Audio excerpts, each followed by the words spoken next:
మనకిచ్చిన అవకాశం. ధర్మశాస్త్రంలో ప్రధానమైన ఆజ్ఞలు: మొదటిది, నీ దేవుడైన యెహోవాను పూర్ణ హృదయంతో ప్రేమించాలి. రెండవది, నిన్ను వలె నీ పొరుగువాన్ని ప్రేమించాలి. కనపడ్డ మనిషిని నువ్వు ప్రేమించలేకపోతే కనిపించని దేవుణ్ణి ప్రేమించలేవు. అందుకే వీరేమంటున్నారు, నరకాగ్నికి పోయేవారు, అయ్యో ప్రభువా, నువ్వెప్పుడు ఆకలి కొన్నావు, నువ్వెప్పుడు వస్త్రహీనుడు అయ్యావు. వీళ్ళంతా ఎవరు? భక్తులు కాదా అంటే భక్తులే. దేవుని మందిరానికి వెళ్తారు, కానుకలు ఇస్తారు, ప్రార్థనలో ముందే ఉంటారు, అన్ని పనులు చేస్తారు. కానీ పక్కవారిని మాత్రం పట్టించుకొనే అసలు వాళ్ళ గోడు వీళ్ళకి అవసరం లేనే లేదు. వీళ్ళు అన్నీ ఇచ్చేవాళ్లే. ఓ యవనుడు కూడా ప్రభువుని అడిగాడు, నిత్య జీవం పొందాలి అని అంటే నేనేమీ చెయ్యాలి సద్బోధకుడా అని. 10 ఆజ్ఞలు చెప్తే ఏమన్నాడు, ఇవన్నీ చిన్నప్పటి నుంచి నేను జరిగిస్తున్నాను. ఆజ్ఞలు జరిగిస్తున్నాడు. కానీ ఆయన దేవుని కంటే ఎక్కువగా ఎవరిని ప్రేమించాడు?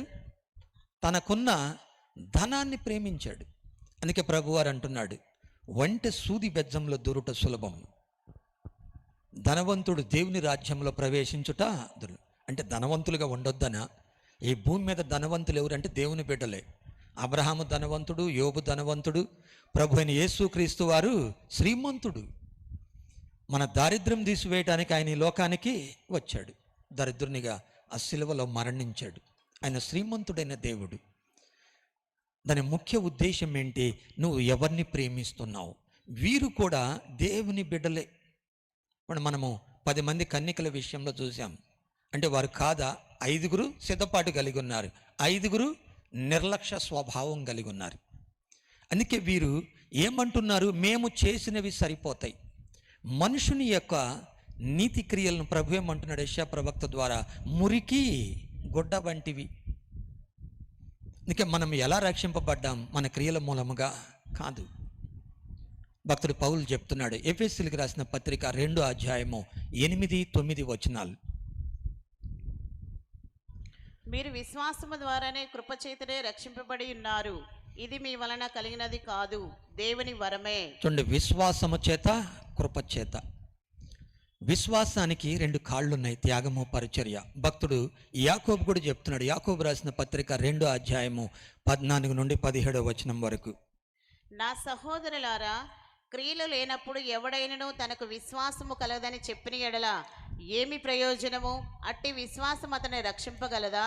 సహోదరుడైనను సహోదరి అయినను దిగంబరులై ఆనాటికి భోజనం లేక ఉన్నప్పుడు మీలో ఎవడైనను శరీరమునకు కావలసిన వాటిని ఇయ్యక సమాధానముగా వెళ్ళుడి, చలి కాచుకొనుడి, తృప్తి పొందుడని చెప్పిన ఎడల ఏమి ప్రయోజనము? అలాగే విశ్వాసము క్రియలు లేనిదైతే అది ఒంటిగా ఉండి మృతమైనదగును.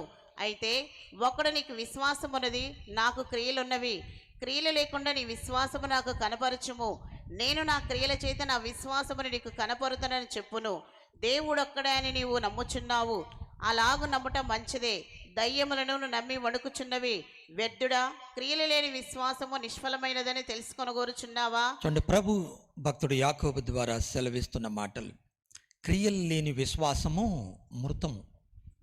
అందుకే ప్రభు దగ్గరకు వచ్చిన నీవు క్రియాపూర్వకముగా నీ ప్రేమను కనపరచవలసి ఉంది.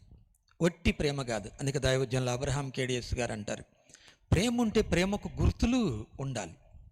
నీకు విశ్వాసం ఉన్నది అని అంటే దానికి క్రియలు ఉండాలి. అందుకే భక్తుడు పౌలు చెప్పిన మాట గలతీ 5వ అధ్యాయము 6వ వచనం.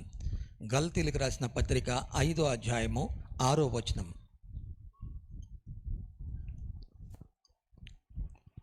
యేసుక్రీస్తు నందుండే వారికి సున్నతి పొందుట ఎందేమీ లేదు, పొందకపోవుట ఎందేమీ లేదు, గాని ప్రేమ వలన కార్యసాధకమగు విశ్వాసమే ప్రయోజనకరమగును. చూడండి, ప్రేమ వలన కార్యసాధకమగు విశ్వాసము గొప్పది.